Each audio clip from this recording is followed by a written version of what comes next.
Haleluya. Kita bersemangat dengar firman Tuhan. Amin. Kita buka kitab kita, Ibrani pasal 4, ayat 16. Ayat yang pertama ini kita baca bersama-sama. Ibrani pasal 4, ayat 16.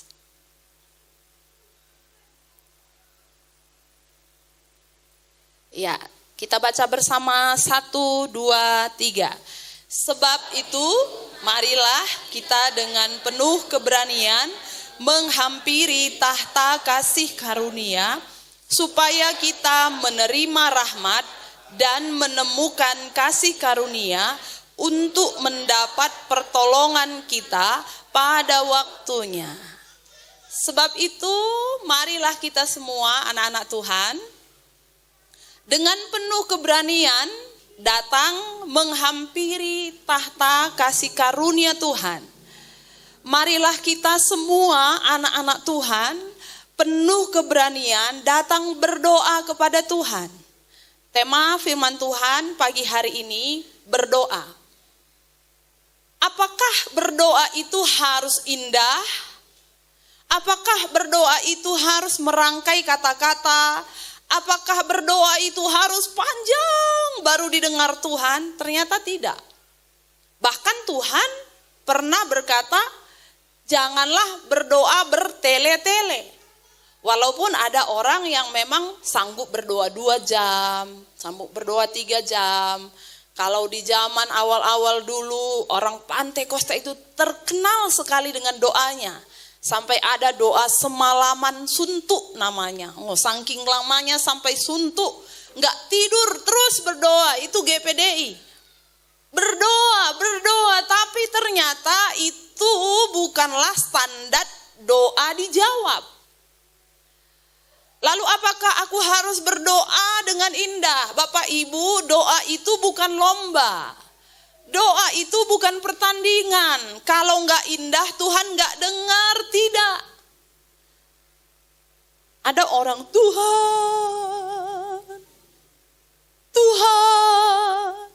Saya tanya Bapak Ibu, menurut Bapak Ibu, Tuhan tahu enggak isi hati kita? Walau kita cuma ngomong Tuhan itu tahu. Jadi doa itu sangat sederhana. Jangan buat rumit.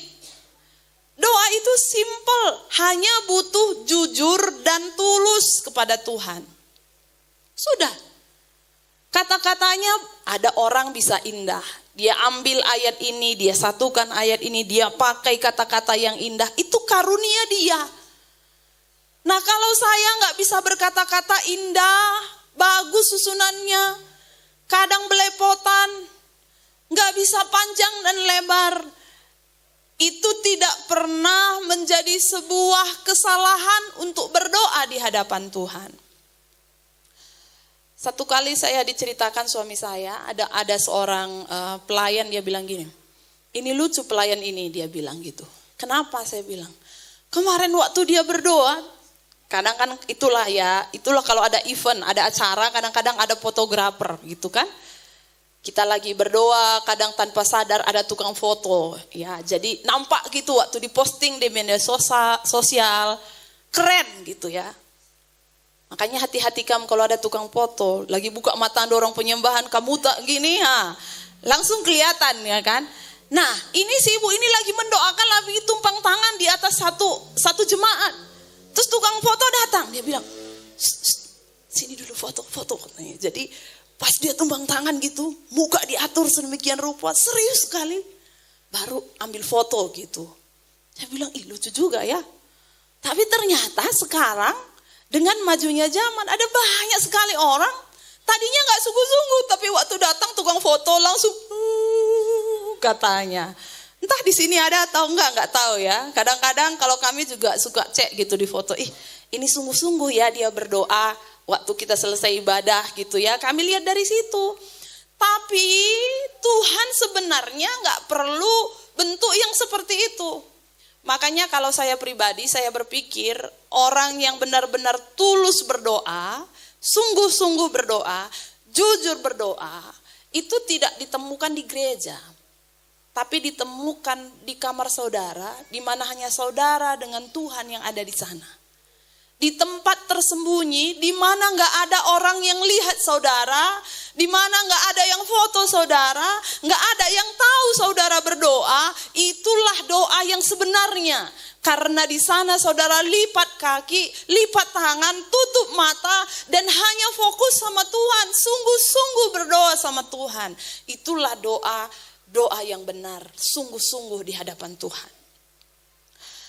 Kita belajar dari seorang Raja Daud yang di dalam kitab Mazmur itu banyak sekali ditulis doanya. Jadi doa Daud di sini, doa Daud di sini. Saudara kalau baca Mazmur itu banyak sekali catatan tentang Daud. Daud itu banyak berdoa. Salah satu doanya di Mazmur pasal 6 ayat 2 sampai 4. Kita mau lihat bagaimana sederhananya berdoa itu. Tidak sulit, jadi gak ada alasan untuk tidak berdoa ya. Mazmur pasal 6 ayat 2 sampai 4. Gini katanya. Kasihanilah aku Tuhan, sebab aku merana.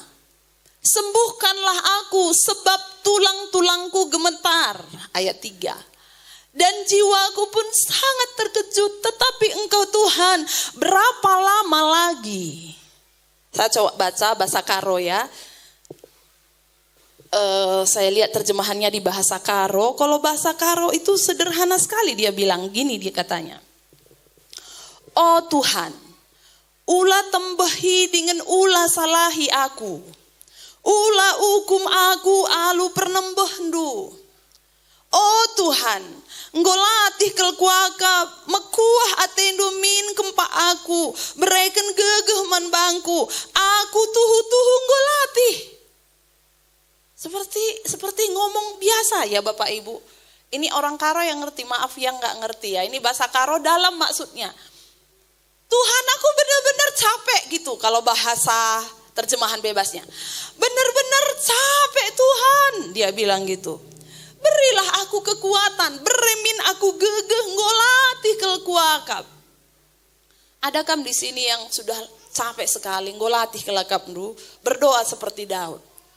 Ngolatih kelkuakap Tuhan, beri aku gegeh, dengan ngolabuh kel tendiku, oh Tuhan, dekah dengar maka sampai tindu aku, katanya.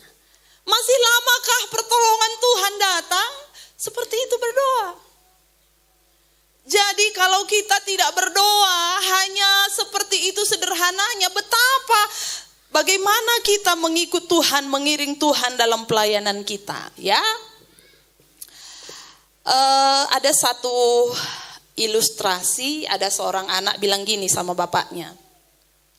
Bapaknya ini rajin sekali berdoa. Mungkin dia GPDI Dolar Rakyat. Amin nih bapak-bapak. Mama tahu ya, nggak yakin kayaknya dia. Tapi habis ini nanti semua berdoa. Amin. Ada seorang bapak-bapak GPDI Dolar Rakyat rajin berdoa. Jadi anaknya selalu perhatikan, berdoa bapaknya dia perhatikan, berdoa bapaknya dia perhatikan. Satu kali anak ini tanya, Pak, ngapain bapak setiap hari berdoa? Terus kata bapaknya, kenapa kinakku? Karena dari dulu, dari kecil kulihat bapak berdoa, tapi gak ada perubahan apa-apa kulihat. Biasa saja. Apanya bapak dapat berdoa? Kenapa bapak gak pernah berhenti berdoa? Akhirnya bapaknya jawab gini nakku. Bapak memang gak pernah dapat sesuatu yang wah saat berdoa. Tapi satu yang perlu kamu ingat. Saat bapak berdoa, ternyata bapak banyak kehilangan. Makanya bapak terus berdoa. Bapak kehilangan kemarahan, bapak kehilangan kecewa, bapak kehilangan putus asa, bapak kehilangan kekhawatiran. Saya mau sampaikan Bapak Ibu, tidak ada orang kalau dia rajin berdoa, dia akan tetap hidup dalam keputusasaan. Tidak ada orang kalau dia rajin berdoa, selesai berdoa, dia mau bunuh diri, gak ada. Tidak ada orang kalau dia rajin berdoa, habis doa dia mau marah-marah, tidak ada. Tidak ada orang kalau dia rajin berdoa, habis itu dia sangat kecewa, tidak ada. Ternyata doa itu tidak selamanya menjawab apa yang saya minta. Kadang-kadang doa itu juga mengambil sesuatu dalam diri saya. Sehingga poin saya yang pertama pagi hari ini Bapak Ibu, kenapa kita harus berdoa? Ingatlah doa itu tidak selalu untuk mendapatkan sesuatu. Tapi kadang doa itu juga membuang sesuatu dari hidup kita. Ada di antara kita di tempat ini yang sedang khawatir? Ada di antara di tempat ini, kita di tempat ini yang sedang gelisah? Di dalam kitab Yohanes pasal 4 ayat 27 dikatakan begini. Damai sejahtera ku tinggalkan bagimu. Damai sejahtera-Ku berikan kepadamu. Dan apa yang kuberikan tidak seperti yang diberikan oleh dunia kepadamu. Janganlah gelisah dan jangan gentar hatimu. Firman Tuhan berkata, damai sejahtera, mana tadi?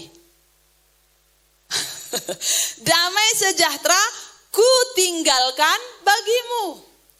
Ini Bapak Ibu janji Tuhan sebelum Yesus naik ke sorga. Dia bilang, aku akan mengirimkan penghibur. Dan damai sejahtera ku tinggalkan, artinya ada di sini. Ku tinggalkan bagimu, tapi banyak kali orang Kristen tidak mau mengambil yang sudah ditinggalkan. Rugi kan? Tuhan sudah bilang ada damai sejahtera. Dan damai sejahtera itu tidak sama dengan yang diberikan oleh manusia, oleh dunia. Mungkin enggak menurut kita, jika ada seorang anak sekolah minggu di sini, waktu hari Natal dikasih kado, dibungkus dengan kado, dengan bungkus yang sangat cantik, gemerlapan. Mungkin enggak menurut Bapak Ibu, dia bilang gini, aku enggak buka kado dulu ya Mak, tahun depan ku buka. Ada enggak menurut anak-anak dapat kado, nunggu ditahan-tahannya untuk membuka kado? Enggak ada. Kita saja orang tua kalau dapat kado, udah mau cepat-cepat pulang ke rumah, mau buka isinya apa. Karena pengen tahu ini apa sih hadiahnya. Dapat apa sih aku? Coba nanti Natal kalau Bapak Ibu dapat kado. Waktu terima, itu biasa kita langsung buka, itu wajar. Memang begitulah kita. Tapi ada manusia bahkan jutaan orang sudah ditinggalkan, dihadiahi damai sejahtera, tapi nggak mau pakai. Tetap mau pegang yang namanya khawatir, tetap mau yang pegang namanya gelisah. Ini saja sama aku Tuhan. Padahal waktu kita datang berdoa, waktu kita bilang sama Tuhan, aku khawatir Tuhan, aku gelisah Tuhan. Tuhan bilang damai sejahtera ku tinggalkan bagimu. Dan itu tidak sama seperti yang oleh dunia berikan. Jangan undur-undur buka kado yang Tuhan kasih Bapak Ibu. Tuhan sudah kasih, sudah tinggalkan damai sejahtera. Jangan undur-undur, segera terima, gantikan dengan kegelisahan, kekhawatiran yang ada di dalam hati kita. Amin. Amin. Yang kedua, jawaban doa dari Bapa selalu mengandung kasih dan hikmat yang tidak terbatas. Karena jawaban doa yang Tuhan itu berikan pasti mengandung hikmat dan kasih. Hikmat berarti dia tahu ini cocok atau enggak. Dan kasih itu berarti itu demi kebaikan kita. Dan itu tidak terbatas. Jadi jawaban Tuhan tidak mungkin salah. Maka apapun jawaban Tuhan, ya atau tidak, percaya itu yang terbaik. Bapak Ibu pernah nggak jawaban doa terhadap doa Anda tidak? Pernah nggak doa Anda tidak dijawab? Sering ya kan, banyak doa kita nggak dijawab. Adakah sampai hari ini Bapak Ibu terus berdoa? Banyak, saya juga terus berdoa, banyak berdoa. Tapi apapun jawaban Tuhan, bagaimanapun bentuk jawaban Tuhan, ingatlah bahwa jawaban Tuhan itu selalu mengandung kasih dan hikmat yang tidak terbatas. Satu kali Tuhan Yesus di Taman Getsemani dia berdoa. Dia berdoa sampai peluhnya keluar seperti titik-titik darah. Dia berdoa, Bapa, jika mungkin lalukanlah cawan ini daripadaku. Dia berdoa, saya bahasakan bahasa kita, kalau bisa Tuhan, janganlah melewati kayu salib. Itu doa Yesus. Yesus berdoa gak cuma sekali Bapak Ibu. Yesus berdoa 3 kali. Tapi jawaban Tuhan apa? Tetap lewati salib. Apakah Tuhan salah untuk menjawab doa Yesus? Tidak. Apakah jawaban doa itu tidak tepat? Sama sekali tidak. Padahal bahkan itu yang paling tepat. Sungguh kasih yang tidak terbatas, sungguh hikmat yang tidak terbatas, sehingga jawaban doa itu adalah tidak.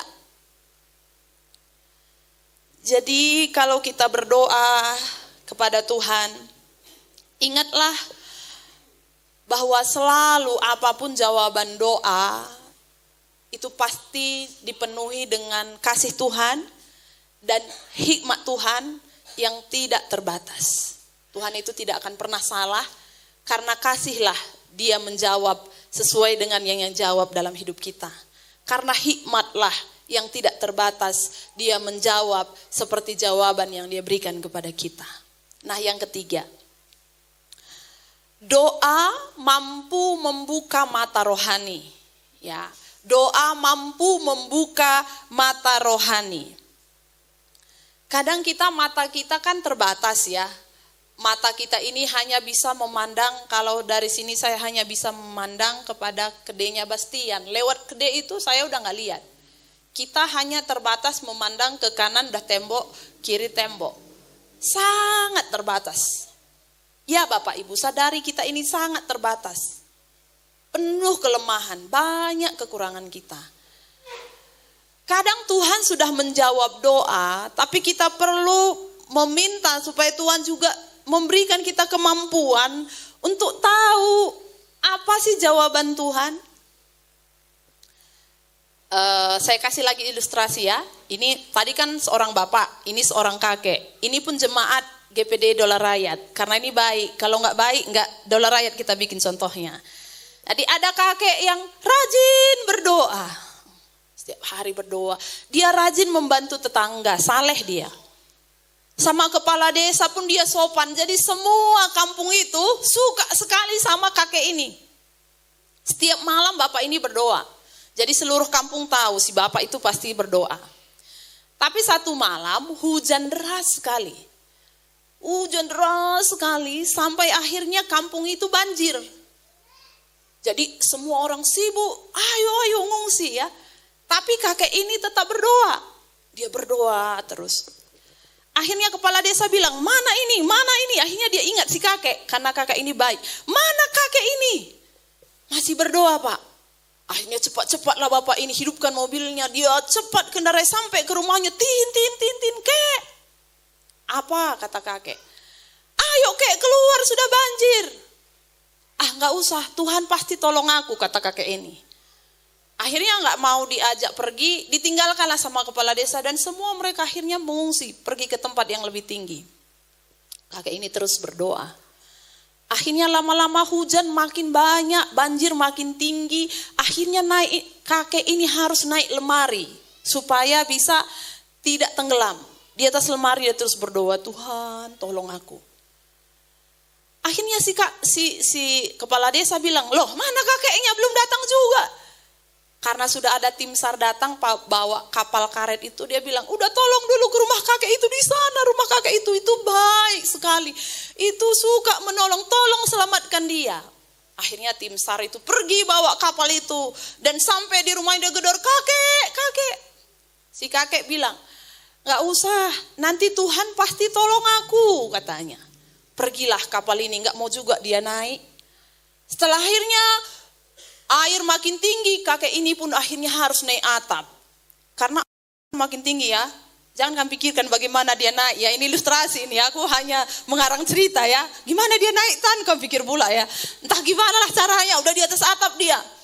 Akhirnya kepala desa sayang ya, sama kalau ada warga yang baik itu kepala desa sayang. Dia bilang sama helikopter yang menolong, tolong dulu itu bapak itu baik sekali, kakek itu selamatkan dia. Akhirnya helikopter dekat ke rumah itu, dia lempar tali. Kek, pegang talinya biar kakek selamat. Kakek bilang, gak usah, Tuhan pasti tolong aku, katanya. Akhirnya karena dia gak mau, hujannya makin banyak, tenggelamlah kakek itu dan mati dia. Sampai mati, ya karena baik masuk surga ya, percaya Yesus. Komplain dia sama Tuhan, dia bilang, Tuhan kok gitu sama aku? Aku udah berdoa, Tuhan gak jawab. Tuhan akhirnya bilang gini, Kek, duduk dulu, jangan emosi, katanya. Sejak pertama kakek berdoa, aku udah jawab. Aku kan udah suruh kepala desa datang, kakek aja yang gak mau. Kusuruh lagi yang kedua, kakek juga gak mau. Yang ketiga juga kakek gak mau. Kakek ini pikir jawaban doa itu harus sesuai dengan pikirannya. Tangan Tuhan yang langsung datang tolong dia, itulah pertolongan gitu. Kadang kan kita mau jawaban Tuhan itu ya seperti itu kan. Apa yang ada dalam pikiran kita, itulah jawabannya. Padahal Tuhan sebenarnya jawab. Tapi mata rohani kita kadang gak ngerti, itulah jawaban Tuhan. Itu sebabnya perlu berdoa, Tuhan bagaimana, oh ini jawaban doa dari Tuhan. Jadi kita mengerti. Waktu 17 Agustus yang kemarin, anak kami satu ikut pawai. Lalu karena dia pawai, saya dengan kembarnya dan bapaknya ikut nonton. Dari atas, dari Tugu kan belum terlalu ramai, artinya kita masih bisa lihat ya barisan pawai. Tapi tiba di tempat display penghormatan kepada pemerintah, itu penuh seseorang, gak bisa kemanapun. Gak bisa pokoknya, penuh orang. Jadi kami pun sama bapaknya berdiri-berdiri gini, naik batu kadang-kadang supaya bisa lihat gitu. Tengok. Si Celin ini bosan, dia bilang, bosan pun. Jelek pun. Gak bagus pun katanya. Terus kami bilang, bagus. Enggak bagus, enggak menyenangkan di sini, membosankan katanya. Tahu kamu kenapa membosankan katanya? Karena enggak nampak dia. Cuman punggung orang dinampaknya dari tadi. Dari mana dia bisa itu bilang menyenangkan, orang dia nampak cuman punggung orang, kaki orang. Dia belum tinggi, akhirnya bapaknya bilang, udah naik. Waktu dia lihat, bagus ya Pak, bagus lihat jennya Pak, gitu katanya. Setelah matanya melihat apa yang sebenarnya terjadi di depan. Orang masih banyak penampilannya dari tadi, apakah itu paling keren? Enggak juga, sama saja.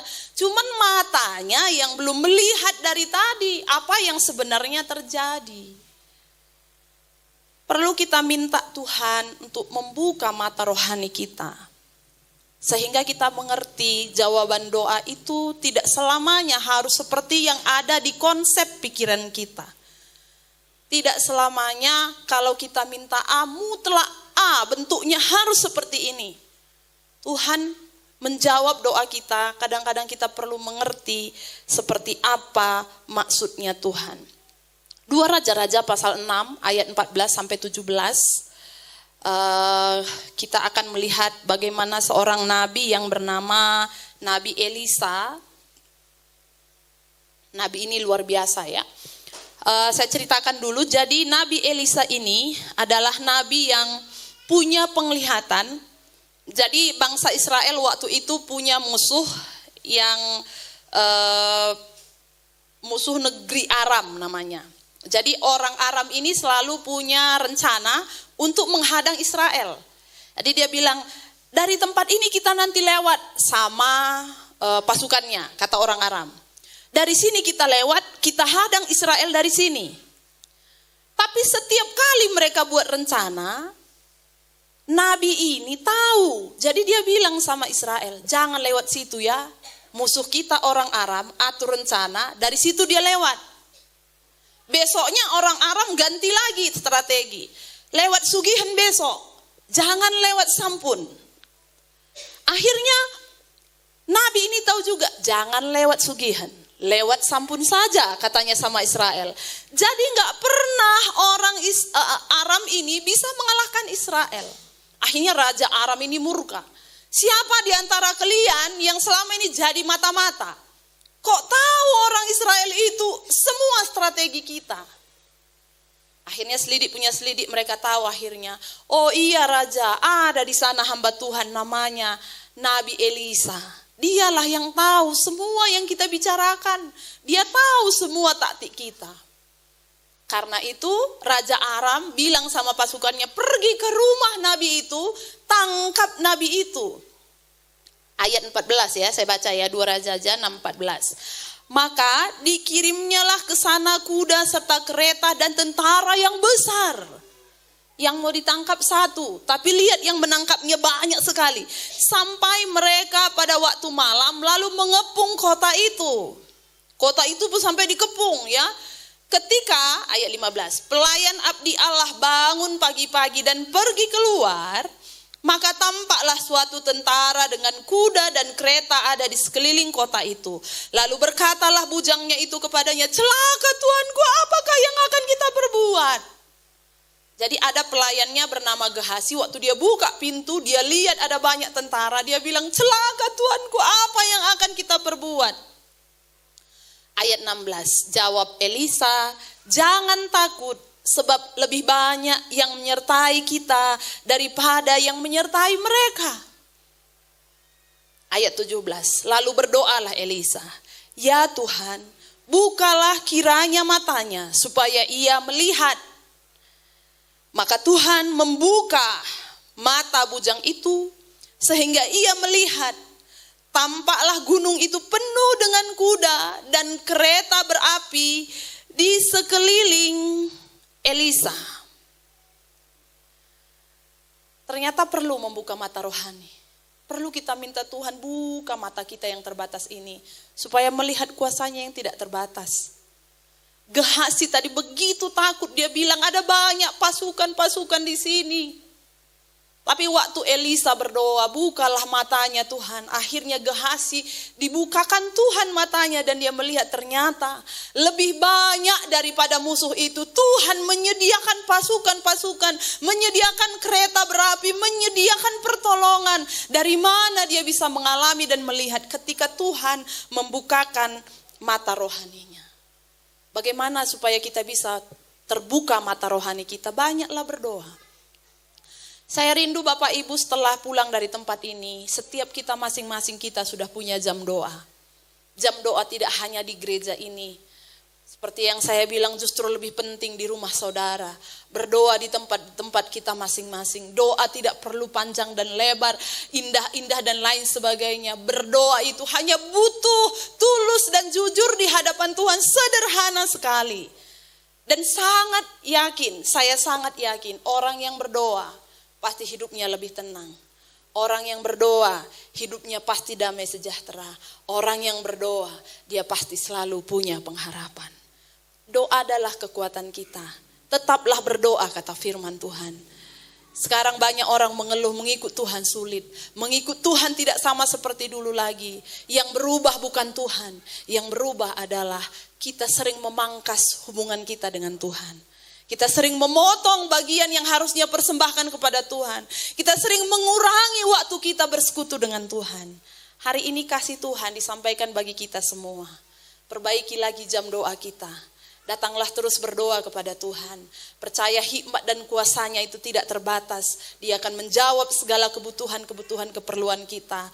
Dan yakin percaya jawaban Tuhan pasti yang terbaik bagi semua kita. Haleluya.